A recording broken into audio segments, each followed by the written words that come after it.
Finally exams आ चुकी है। हम पता नहीं लास्ट बार अच्छे से कब सोए थे, हमें खुलकर भूख कब लगी थी, हम खुलकर हंसे कब थे, हमें कुछ भी याद नहीं है। बस अब जब भी याद करने की कोशिश करते हैं ना, एक ही चीज़ याद आती है, जो कि होती है टेंशन, टेंशन और सिर्फ टेंशन। पता नहीं हमें क्या हो गया है, मतलब इतना डर रहे हैं ना हम, प्रिपेयर्ड नहीं एग्जाम्स के लिए। हमें लग रहा है कि यार काश थोड़ा सा टाइम और मिल जाता, काश एग्जाम्स पोस्टपोन हो जाते हैं। यार अब क्या होगा अगर हम फेल हो गए? तो सबसे पहली बात, ये फेलियर का फियर ही हटा दो, बहुत खराब चीज़ है। कुछ भी नहीं होगा, ट्रस्ट मी। अगर कुछ नेगेटिव बाय चांस हो भी जाता है ना, कुछ भी नहीं होगा, तुम सोच के देख लो। सो उस चीज़ का डर हटा दो और बिंदास खुश रहकर लाइक हम पढ़ना सीखेंगे।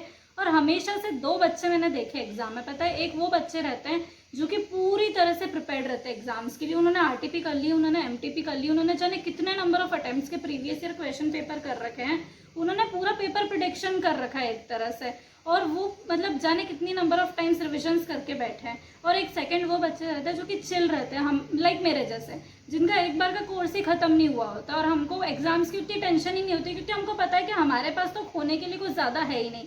और उसके बाद पता है एक मैजिक होता है कि जो बच्चे चिल रहते हैं, जिनको पता होता है कि हमने ज़्यादा कुछ नहीं करा है, पर हमें फिर भी यकीन है कि यार हमने जितनी मेहनत हम कर सकते थे ना उतनी कर ली है, अब हमारा कोर्स नहीं हो उसमें हमारी गलती नहीं है। और उन बच्चों का हो जाता है जैसे कि मेरा। और जो बच्चे पूरी तरह से प्रिपेयर्ड थे, जिन्होंने सब कुछ करा हुआ था, जिनके कोई चांसेस ही नहीं थे कि हम तो नहीं हो पाएंगे, ऐसा तो कुछ था ही नहीं लिस्ट में, उन बच्चों का नहीं हो पाता और वो थोड़े से रह जाते हैं। तो ये क्या कोई मैजिक हुआ? बिल्कुल भी नहीं। अगर आपको ऐसा लग रहा है ना, तो ये बिल्कुल गलत है। कुछ ऐसी चीज़ें रहती है, कुछ ऐसे टिप्स रहते हैं जो उन बच्चों को पता रहते हैं, जो कि कितने कम टाइम में क्लियर कर लेते हैं और बहुत चिल रहकर, बहुत कॉन्फिडेंट रहकर वो अपने एग्जाम्स को देते हैं और उनको कोई टेंशन भी नहीं होती है। मैं एक चीज़ गारंटी ले सकती हूँ कि पूरे एग्जाम सेंटर पे सबसे खुश अगर कोई रहता था, सबसे ज़्यादा कॉन्फिडेंट अगर कोई रहता था और सबसे ज़्यादा कम कोर्स का अगर कोई जाता था, तो वो मैं थी। और फिर उसके बाद भी मैंने अपने लाइक बोथ ग्रुप्स निकाले, फाइनल कर आज मैं सीए बन गई हूँ। सो मैं बहुत अच्छे से ये चीज़ बता सकती हूँ कि यार ये पूरा जो चलता है ना हमारा आसपास का एनवायरनमेंट, ये सिर्फ और सिर्फ हमारी थिंकिंग से चलता है। मैं आपको फटाफट से कुछ टिप्स बता देती हूँ, क्योंकि मुझे मालूम है कि आपका टाइम बहुत ज़्यादा इंपॉर्टेंट है अभी। सो जो स्टार्टिंग के 15 मिनट्स रहते हैं ना, जो रीडिंग टाइम रहता है, वो बहुत ज़्यादा क्रूशियल रहता है, क्योंकि वही प्रिडिक्ट करेगा कि आपके आने वाले 3 घंटे कैसे होंगे। और वो जो 3 घंटे रहते हैं ना पेपर के, वो ही डिसाइड करेंगे कि आपका रिजल्ट कैसा होगा। सो इन 15 मिनट्स को कितना अच्छे से यूटिलाइज करना है वो हमारे हाथ में होता है। 2 चीज़ें आपको उसमें करनी है। सबसे पहली चीज़ कि जो 6 क्वेश्चन हमारे पास रहते हैं, उसमें से हमको 5 अटेम्प्ट करने रहते हैं, राइट।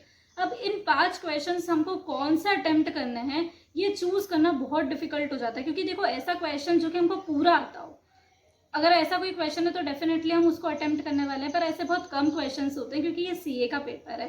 तो यहाँ पर ही आपका डिफिकल्टी लेवल जो है ना माइंड में, वो बहुत बढ़ जाता है और बहुत कंफ्यूजन होता है कि यार कौन सा क्वेश्चन अटेम्प्ट करो। और वो अगर बीच में आप सोचने लग गए ना, तो बहुत ज़्यादा टाइम कंज्यूमिंग हो जाता है। तो इन 15 मिनट्स में मैं डिसाइड कर लेती थी कि मुझे कौन सा क्वेश्चन छोड़ना है और कौन सा अटेम्प्ट करना है। उसके लिए आपको एक बार तो सारे क्वेश्चंस की स्क्रीनिंग करनी पड़ेगी, मतलब इन डेप्थ आपको नहीं पढ़ना है, पर ऊपर ऊपर से देखना है कि अच्छा ये कॉन्सेप्ट तो हमने पढ़ा हुआ है। तो वो स्क्रीनिंग आपको इन 15 मिनट्स में सारे क्वेश्चंस की करनी है।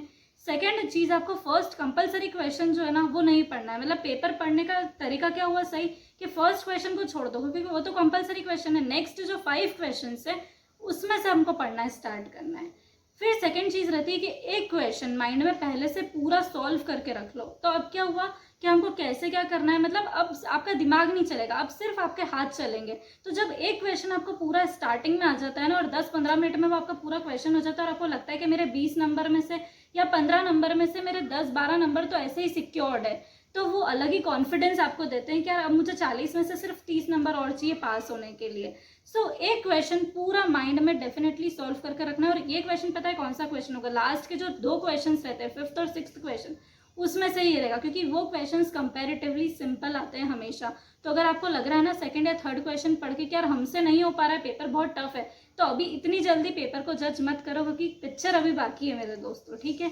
नेक्स्ट चीज़ रहती है कि पेपर 2 तरह के हो सकते हैं, या तो ईजी रहेगा या तो पेपर टफ रहेगा।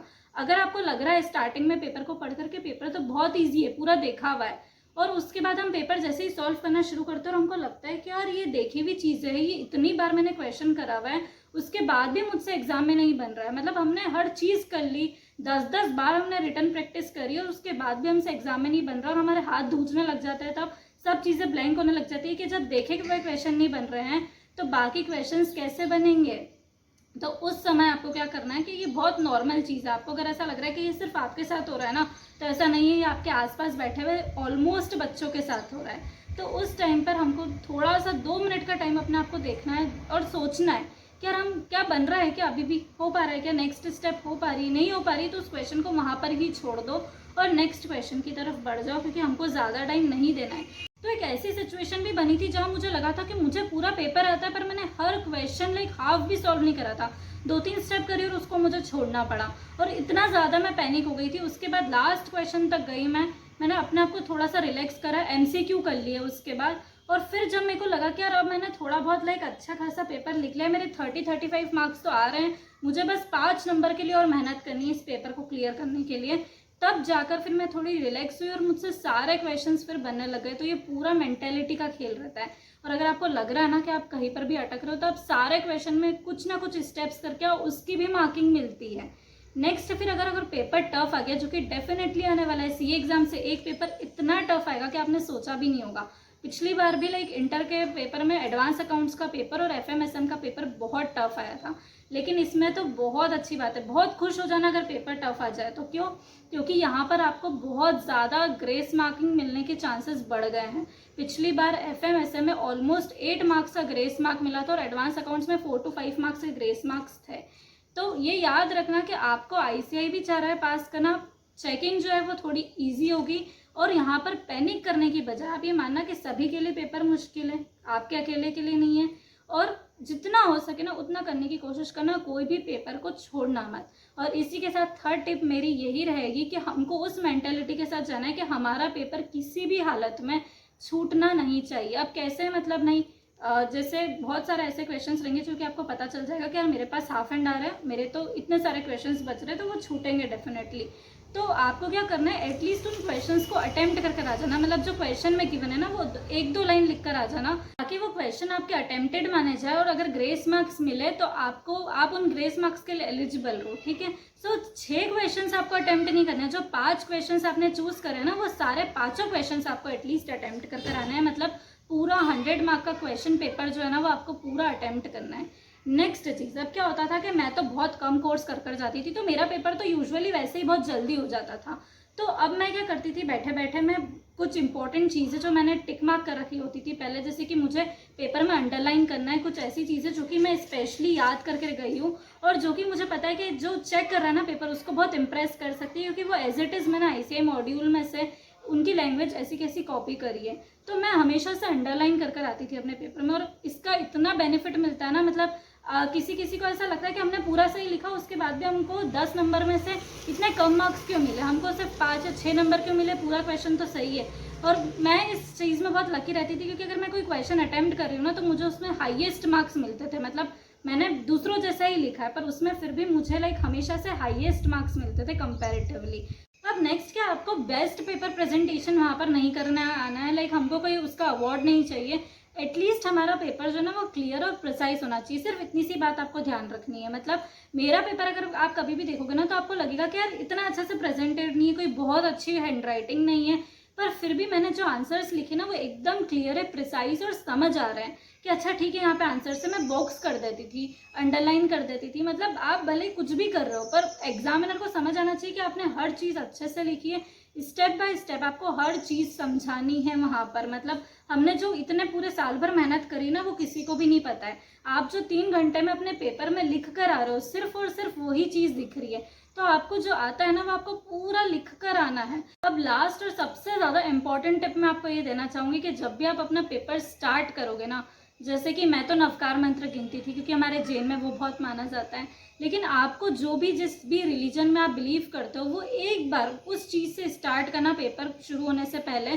तो आप और कुछ भी मत करना, थोड़ा सा एग्ज़ाम सेंटर पर जल्दी पहुंचना और वहाँ पर रिलैक्स करना, बैठकर थोड़ा सा लाइक अपने आप को एकदम कॉन्फिडेंट कर लेना, काम कर लेना कि यार मतलब एकदम रिलैक्स हो जाना, और उसके बाद ही अपना पेपर स्टार्ट करना। बहुत फ़र्क पड़ता है इस चीज़ से। और फिर हमेशा से एक चीज़ याद रखना कि हमारे पास खोने के लिए कुछ भी नहीं है।